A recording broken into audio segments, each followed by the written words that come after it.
जयपछि सबैजनालाई आज हामी महत्त्वपूर्ण विषयमा प्रचार गर्न लागिरहेका छौँ। अनि योना 14 को 6 मा येशूले भन्नुभयो, बाटो सत्य र जीवन म नै हुँ, म बाहेक अरू कोही पनि पिता कहाँ आउन सक्दैन। तपाईँ कस्तो बाटोमा हिँड्दै हुनुहुन्छ अनि उहाँले कस्तो बाटोको बारेमा उहाँले भन्दै हुनुहुन्छ। अनि महत्त्वपूर्ण विषय के छ भने हामी सबैजना आफ्नो तरिकाले बाटोमा हिँड्दैछौँ। अनि आफ्नो तरिकाले बाटोमा हिँड्दै गरेको बेलामा उहाँले भन्नुभयो, बाटो सत्य र जीवन म नै हुँ। अनि येशूले पछ्याउनु नै बाटो सत्य र जीवन हो त? यदि हो भने उहाँले किन भन्नुभयो, मलाई देख्नेले मेरो पितालाई पनि देख्नेछ। अनि उहाँले कस्तो हेराइको बारेमा, उहाँले कस्तो देखाइको बारेमा उहाँले भन्दै हुनुहुन्छ। उहाँले कस्तो खालको बाटोको बारेमा उहाँले भन्नुभएको। अनि येशूले भन्नुभएको बाटो के हो? अनि हामी त्यसको बारेमा केही खण्डहरू पढ्नेछौँ। मत्तीको पुस्तक 25 अध्यायको 31 मा हामी पढ्न लागिरहेको छौँ। उहाँले भन्नुभएको छ, म तपाईँको माझमा केही खण्डहरू पढेर म सुनाउन लागिरहेको छु। जब मानिसका पुत्र सारा स्वर्गदूतहरूको सँग आफ्नो महिमामा आउनेछ अनि सबै जातिहरू भेला हुनेछन् अनि एउटालाई अर्काबाट अलग गर्नेछ। अनि उहाँले आफ्नो दाहिनेपट्टिकाहरूलाई भन्नेछ, संसारको उत्पत्तिदेखि तयार गरेका राज्यलाई अधिकार गर, किनभने म भोकै थिएँ तिमीहरूले मलाई खाना देऊ, म नाङ्गै थिएँ तिमीहरूले मलाई वस्त्र देऊ, म तिर्खाएको थिएँ तिमीहरूले मलाई पानी देऊ, म परदेशी थिएँ तिमीहरूले मलाई आश्रय देऊ, जब म जेलखानामा परेको थिएँ तिमीहरूले हेर्न आयौ। अनि उहाँले देब्रेपट्टिकाहरूलाई भन्नुभयो, ए श्रापित मानिस, मबाट टाढा हुओ। तब देब्रेपट्टिकाहरूले उहाँलाई भने, हामीले कहिले तपाईँलाई भोकाएको, तिर्खाएको, परदेशी, नाङ्गै, बिमारी वा जेलखानामा देख्यौ? तब उहाँले भन्नुभयो, तिमीहरूले सबैभन्दा सानाहरू मध्ये एकजनालाई जति गरिनौ त्यो तिमीहरूले मेरो निम्ति गरिनौ। उहाँले देब्रेपट्टिकाहरूलाई भन्नुहुन्छ, ए श्रापित मानिस, मदेखि टाढा हुओ।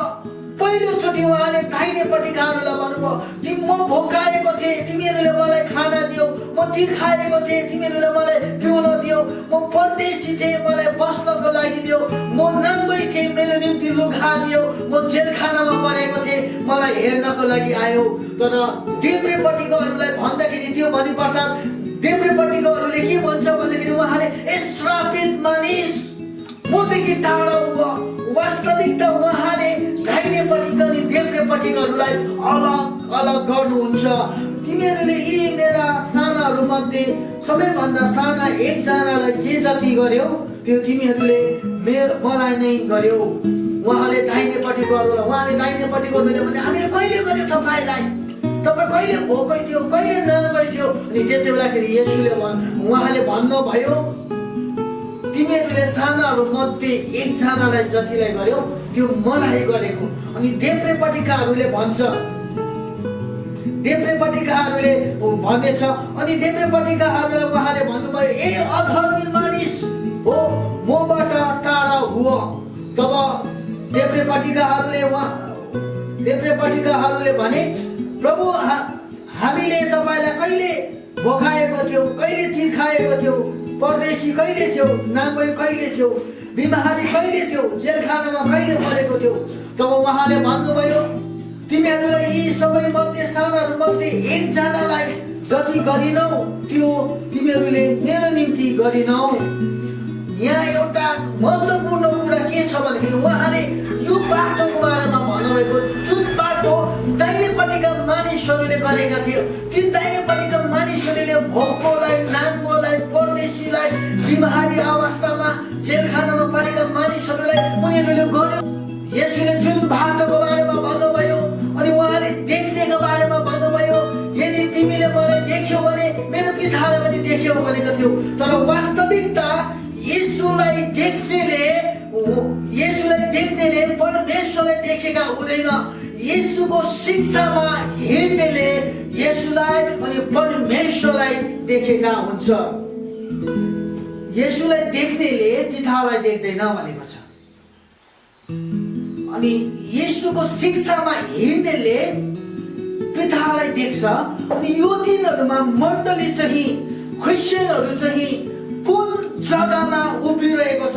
येशूलाई पछ्याउनेहरू, येशूलाईमा उद्धारकर्ता मुक्तिदाता भनेर हिँड्ने व्यक्तिहरू कुन जग्गामा उभिरहेको छ? विश्वासीहरू कुन बाटोमा हिँडिरहेको रहेछ?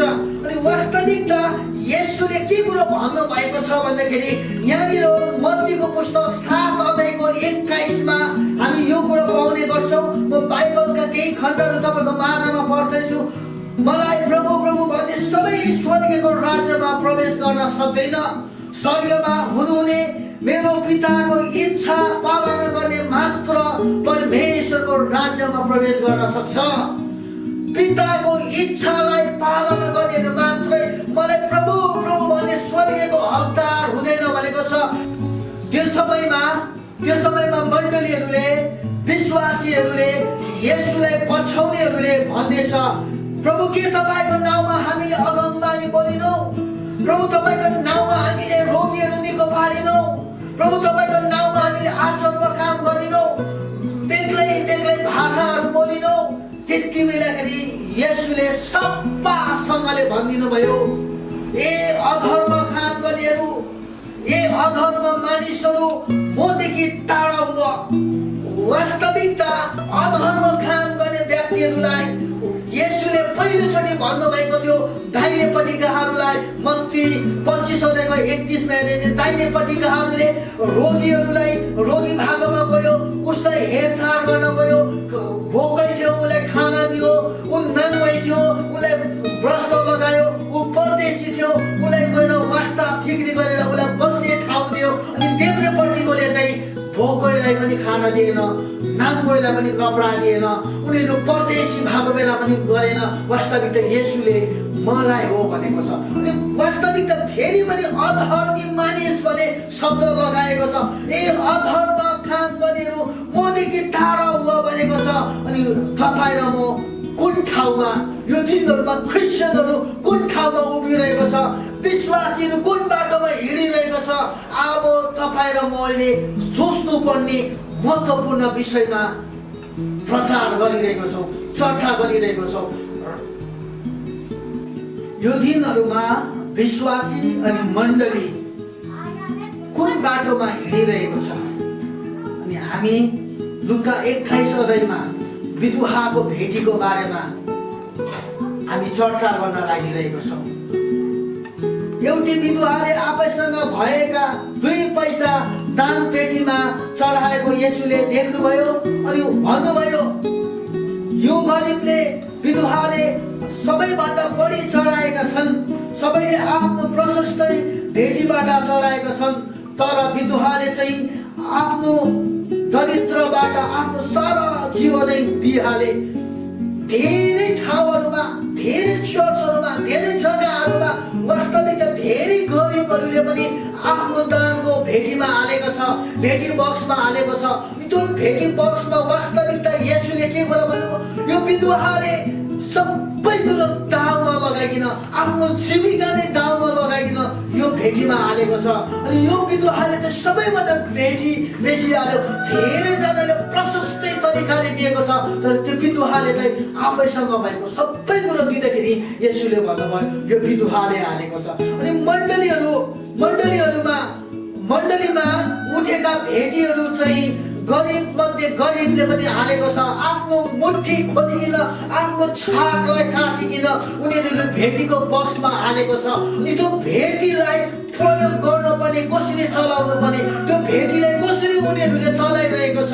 अनि वास्तविकता क्रिस्चियनहरू, विश्वासीहरू आफ्नो तरिकाले बाटोमा हिँडेको कारणले गर्दाखेरि कस्तो ठाउँमा उभिएको छ, कुन समयमा उभिएको छ?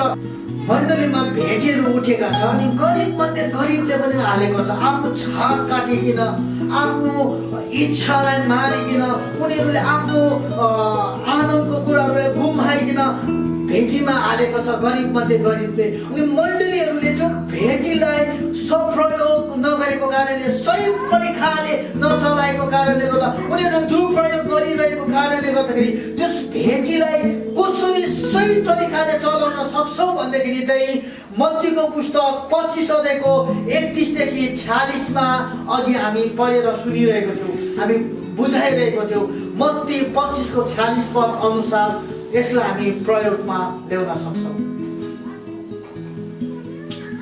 मण्डली जहाँ पनि खडा गरेको छौँ, जुनै पनि ठाउँमा खडा गरेको छौँ, हाम्रो गाउँ, हाम्रो समाज, हाम्रो राष्ट्रलाई सेवा पुग्ने काम हुनपर्छ।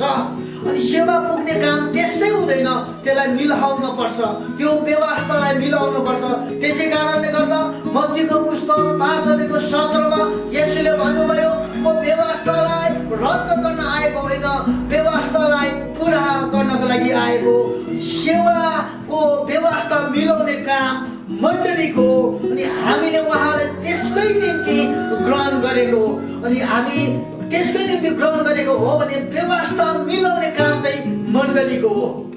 अनि हामी अर्को खण्डमा, अर्को भिडियोमा हामी तपाईँहरूको माझमा व्यवस्था के हो अनि व्यवस्था कसरी हामीले पालन गर्नुपर्छ भन्ने बारेमा हामी तपाईँहरूको माझमा चर्चा गर्नेछौँ। सबैजनालाई धन्यवाद, अनि भिडियो हेर्न भएको लागि पनि तपाईँलाई धन्यवाद। सबैजनाबाट म बिदा हुन चाहन्छु। म आर्यन मोक्तान, सबैजनालाई जय मसीह।